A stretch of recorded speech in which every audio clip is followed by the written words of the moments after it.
My dear brothers and sisters, every important decision in life comes with terms and conditions. Before accepting a job, we read the contract. Before buying a house, we examine the fine print. Before marriage, we promise to remain together, for better or for worse. But have you ever noticed something extraordinary?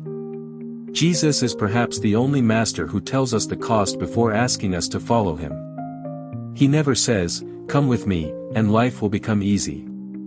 He never promises wealth, popularity, or a life free from suffering.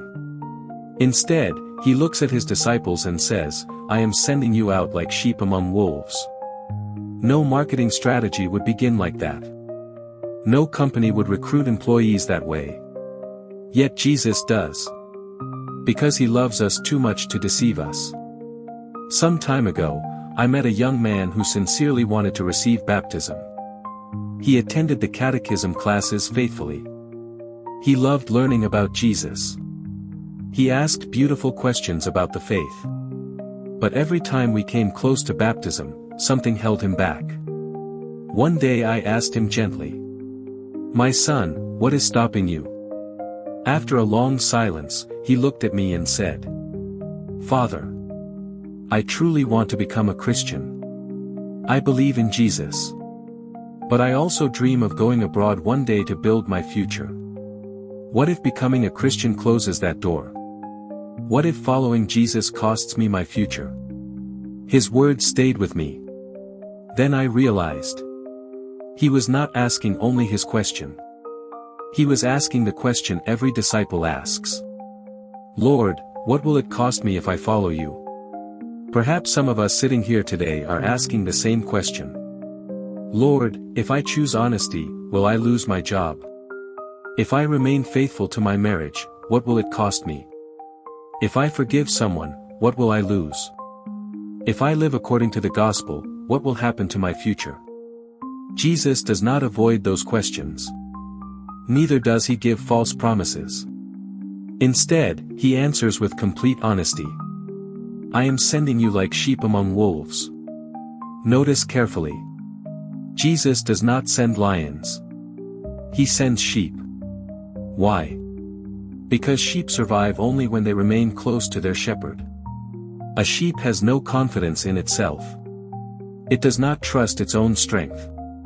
Its safety lies entirely in the shepherd. That is the first lesson of today's gospel.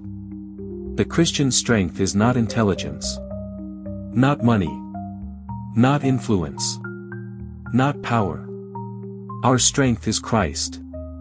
The closer we remain to the Good Shepherd, the stronger we become. Then Jesus warns us about the wolves. Who are these wolves? Sometimes they are governments. Sometimes they are false teachers. Sometimes they are people who mock our faith. Sometimes they are temptations that quietly pull us away from God. Sometimes, painfully, they are even members of our own family.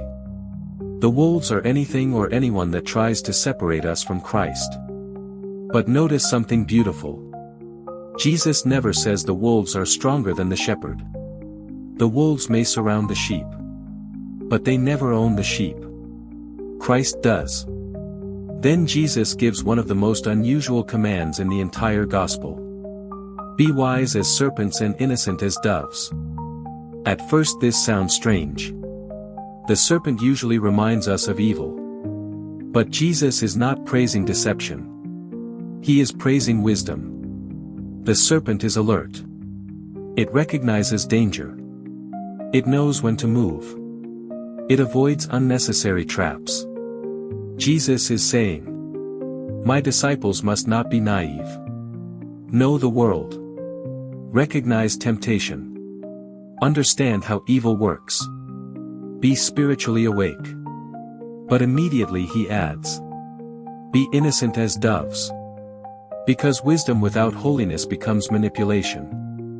Knowledge without humility becomes pride.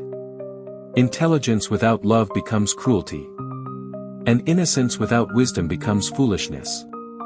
Jesus wants both. A sharp mind. A pure heart.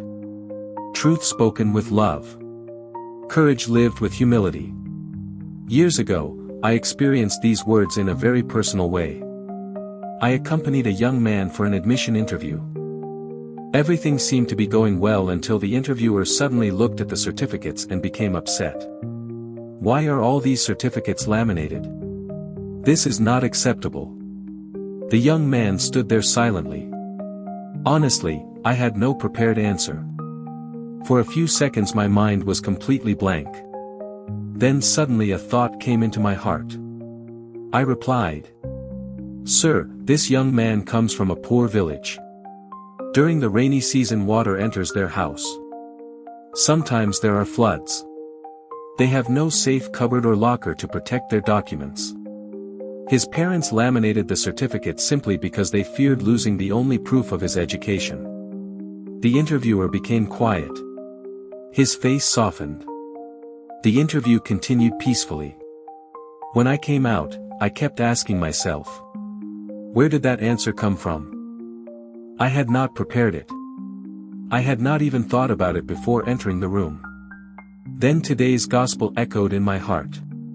Do not worry about what you are to say, the Spirit of your Father will speak through you. My brothers and sisters, that promise is not only for priests. It is not only for missionaries. It is not only for the apostles. It is for every disciple who trusts the Holy Spirit. There will be moments when you do not know what to do. There will be conversations you cannot prepare for. There will be crosses you never expected to carry. In those moments, do not panic. The Holy Spirit does not always remove the trial. But He always gives the grace needed for that moment. Look at the saints. Saint Stephen stood before an angry crowd with peace. Saint Maximilian Kolbe entered the place of death with hope. Saint Teresa of Calcutta walked into places everyone else avoided because she saw Christ in the poorest of the poor. None of them relied on themselves. They trusted the Holy Spirit. Then Jesus ends with these words. The one who endures to the end will be saved. He does not say, the one who begins well. Many begin with enthusiasm. Few persevere with fidelity.